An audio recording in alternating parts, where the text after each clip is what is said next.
السلام علیکم ورحمۃ اللہ وبرکاتہ۔ صدر محترم، حاضرین مجلس اور میرے عزیز ساتھی، آج 15 اگست 2022 کو آزاد ہندوستان نے اپنی عمر کے 75 مرحلے پورے کر دیے۔ آزادی کا پورا دن ملک کی ترانوں کی دھنوں، خوشی کی شہنائیوں پر ناچنے میں صرف ہوتا ہے۔ یہ خوشیاں منانے والے اکثر وہ لوگ ہوتے ہیں جنہیں آزادی پھولوں کے گلدستے کی شکل میں ملی ہے۔ انہیں نہ اپنے بڑوں کی قربانیوں کا احساس ہے، نہ ان کے عظیم خدمات سے واقفیت ہے۔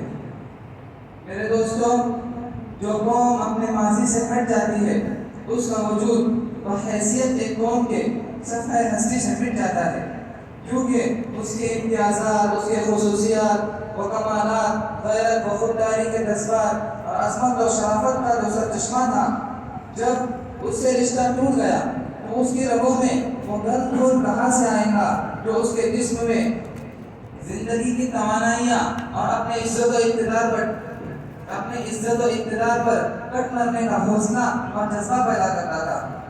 اسی لیے ہر زندہ اور حوصلہ مند قوم اپنی قومی تاریخ کو حفظ جا بنائے رکھتی ہے۔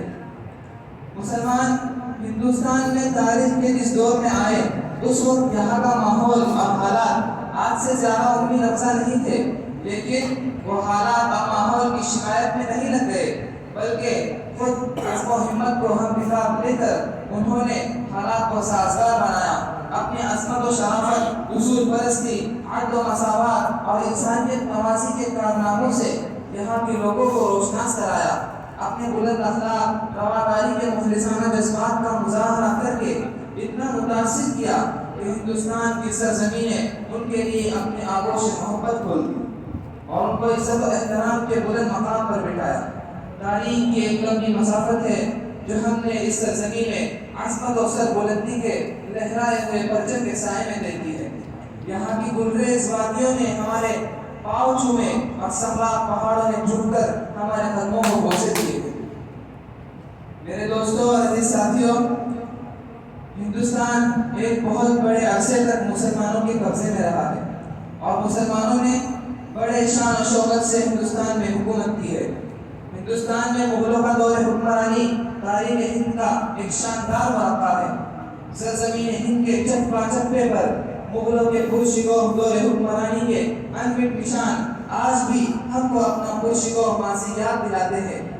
زمانے کے تیز و تند انقلابات کے باوجود مغلوں کے سنہری زمانے کی یادگاریں صدیوں بعد بھی اس کی آب و تاب کے ساتھ درخشاں ہیں۔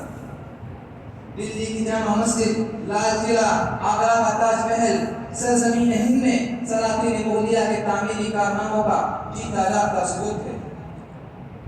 ہندوستان میں پہلے مغل فاتح ظہیر الدین بابر کا داخلہ مسلمانوں کی تاریخ کا ایک اہم ترین واقعہ ہے۔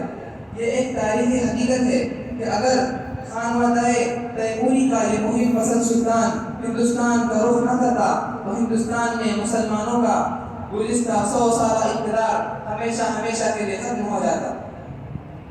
در حقیقت ہماری تحقیق کے مطابق یہ بات درست ہے کہ ہندوستان بھی دوسرے خطوں کی طرح حضرت آدم کے اولاد سے آباد ہوا ہے، جس کی تفصیل گشود ہے کہ طوفان کے بعد جب حضرت نوح علیہ السلام نے اپنے تینوں بیٹوں سام، یافس اور خام کو ازرو کھیتی باڑی اور کاروبار کا حکم دے کر دنیا کے چاروں اطراف میں روانہ کیا تو انہی میں سے جو حام ہے وہ اپنے باپ نوح علیہ السلام کے حکم سے جنوبی حصے کی طرف گیا اور اس کو آباد و خوشحال بنایا۔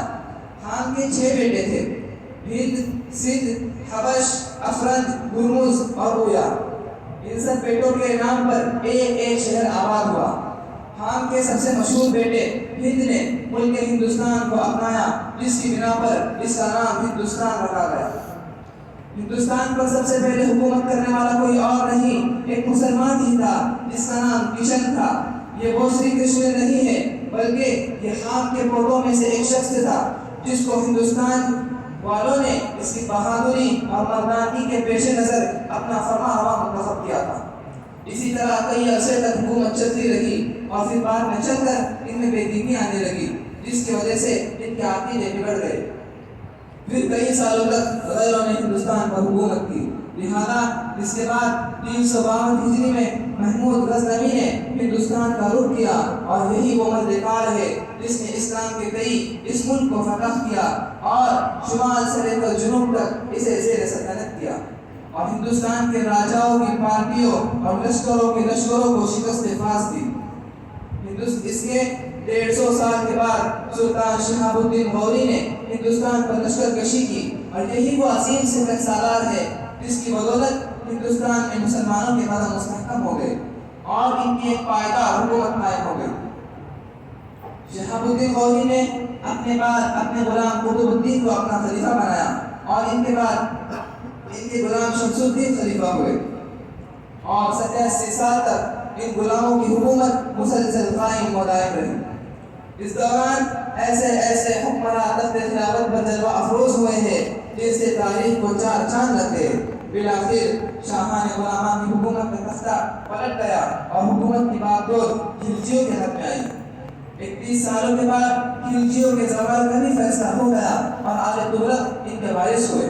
آل تغلق نے ایک طویل عرصہ حکومت کی باغڈور سنبھالی، آخرکار ان کی حکومت کا تختہ پلٹ گیا اور اب کی بار حکومت کی زبان کا لودھیوں کے ہاتھ میں آئی، جن میں سکندر لودھی ایک معتدل تر حکمراں تھا جو کہ صاحب علم و فضل، منصف مزاج اور علم و علماء کا شیدائی و فدائی تھا۔ لہذا ابراہیم لودھی کے زمانے حکومت 933 ہجری میں کابل سے تعلق رکھنے والا قبیلہ تیمور کا ایک فرد بابر ہندوستان آیا۔ بابر ایشیا کے دو مشہور فاتحوں چنگیز خان اور تیمور کا جانشین اور وارث تھا۔ بابر کی ماں قدرت مہر نگار خانم چنگیز اس سلسلے میں مغلستان کے حکمراں یونس خان کی بیٹی تھی، اور بابر کا باپ مغل شیخ مرزا تیمور کا چوتھا جانشین تھا اور فرغانہ کا حاکم تھا۔ بابر نے 12,000 جنگجوؤں کے ذریعے پانی پت کے میدان میں لودھی کی 1,00,000 فوجیوں کی کمر توڑ کر رکھ دی، اور پھر اس نے اس مغل حکومت کی بنیاد ڈالی جس کا سارے جہاں میں ڈنکا بج رہا ہے۔ ہندوستان میں اس کے انبت نقوش موجود ہے۔ اس کے فرزند ہمایوں کے عہد حکومت میں شیر شاہ سوری اٹھ کھڑا ہوا اور اس نے ہمایوں کو ایران جلا وطن کر دیا اور ایسی منظم حکومت کی تعبیر ڈالی جس کی سابق میں نظیر نہیں ملتی، اور ایسے عظیم کام انجام دیے کہ اگر انہیں چند حکمرانوں پر تقسیم کر دیا جائے تو یہ سب ان کی بساط سے بڑھ کر ہو۔ پھر ہمایوں نے شاہ ایران کے تعاون سے اپنا ملک واپس لے لیا اور اس نے اپنے ناخواندہ فرزند اکبر کو اپنا خلیفہ نامزد کیا۔ اکبر دائرہ اسلام سے نکل گیا اور اپنا ایک نیا دین گھڑ دیا اور مسلمانوں کی دیلا و دانستہ مخالفت کی، اور پھر اس کا فرزند جہانگیر ہوا، لیکن یہ اپنے باپ اور پوتے سے کمتر، البتہ اپنے باپ اکبر سے بہت بہتر تھا۔ اس کے عہد حکومت میں اکبر کے اثرات مان بڑھ گئے۔ پھر جہانگیر نے اپنے فرزند شاہجہاں کو اپنا خلیفہ و جانشین مقرر کیا، اور یہی وہ شخص ہے جو ہندوستان کے شاندار یادگاروں کا بانی ہے۔ اس نے دہلی میں ایک ایسی جامع مسجد تعمیر کی جو دنیا میں مسلمانوں کی حسین ترین مساجدوں میں سے ایک ہے، اور لال قلعہ تعمیر کیا۔ نیز اس نے اپنی بیگم کی قبر پر تاج محل تعمیر کیا جو کہ فن تعمیر میں شاہکار اور دنیا کے عجائبات میں سے ایک ہے۔ پھر شاہجہاں نے اپنے فرزند سلطان اورنگزیب رحمۃ اللہ علیہ کو اپنا جانشین مقرر کیا۔ آپ اسی گھرانے کے ایک ہونہار سپوت تھے۔ آپ نے فقہ کی تدوین کا حکم دیا، مسلمانوں سے ٹیکس اور ظلم کا ازالہ کیا، مشرکین پر جزیہ نافذ کیا اور علم و دین کا سکہ رائج کیا۔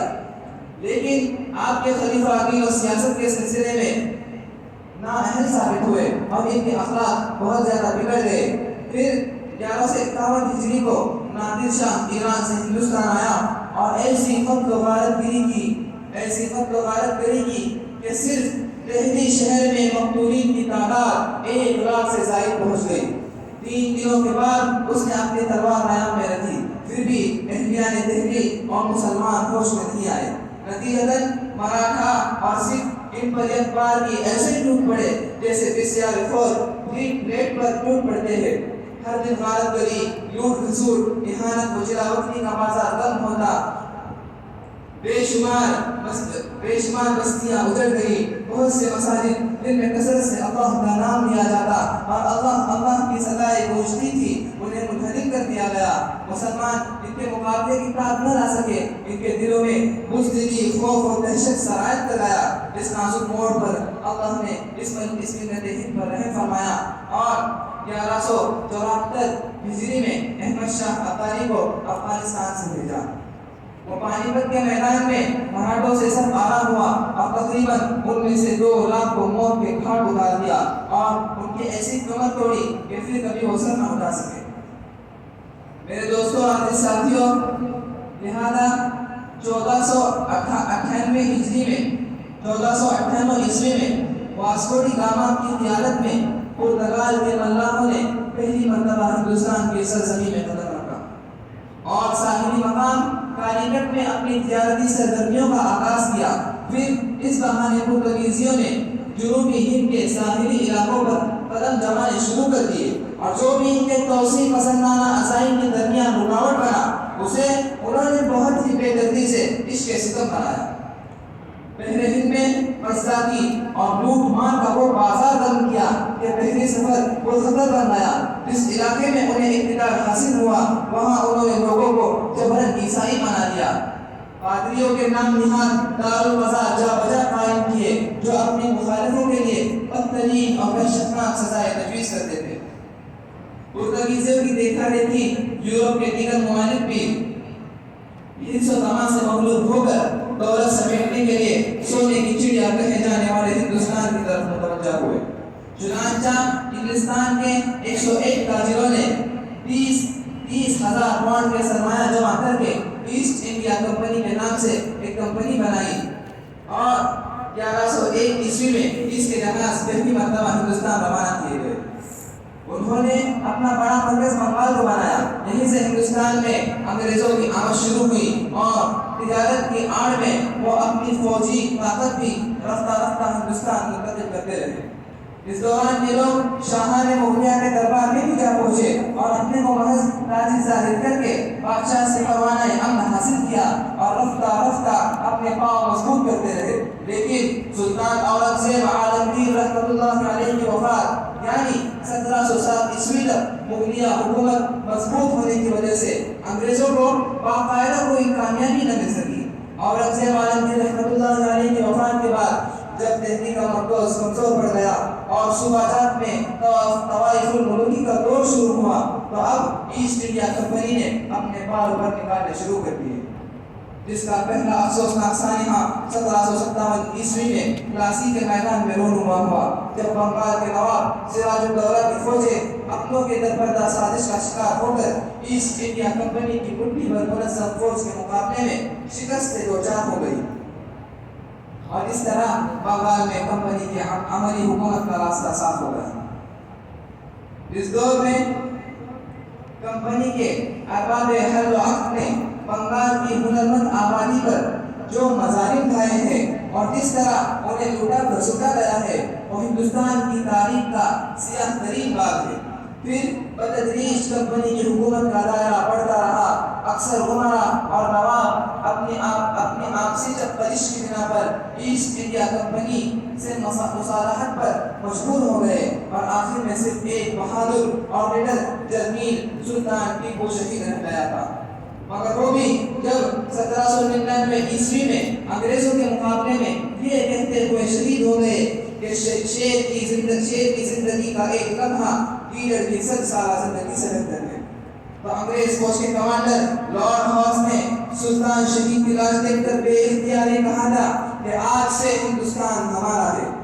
سارے ہندوستان کو بالواسطہ یا بلا واسطہ زیر نگی کرنے کے بعد اب انگریز کا نشانہ دہلی کا پایہ تخت تھا جہاں مغلیہ حکومت کا چراغ ٹمٹما رہا تھا۔ 1800 عیسوی کے اخیر میں لارڈ لی کی قیادت میں انگریز فوجیں دہلی کی طرف بڑھنے لگی۔ مغلیہ اقتدار کی محافظ مرہٹہ فوجیں انگریزوں کی طاقت کے سامنے ٹھہر نہ سکی اور 1803 عیسوی میں انگریز فاتحانہ دہلی میں داخل ہوئے اور مجبور و مقہور بادشاہ شاہ عالم سے بجبر و قہر معاہدہ لکھوایا کہ خلق خدا کی، ملک بادشاہ سلامت کا اور حکم کمپنی بہادر کا۔ یہ اعلان اس بات کا اظہار تھا کہ اب ہندوستان سے اسلامی اقتدار رخصت ہو چکا ہے، عدل و انصاف اور امانت و خیانت کی باتیں خواب و خیال بن رہی ہے، انسانیت کم توڑ رہی ہے اور اس کی جگہ ظلم و ستم، وحشت و بربریت، استعماریت و فسطائیت کی مہم گھاٹے چھاتی جا رہی ہے۔ انگریز کے زیر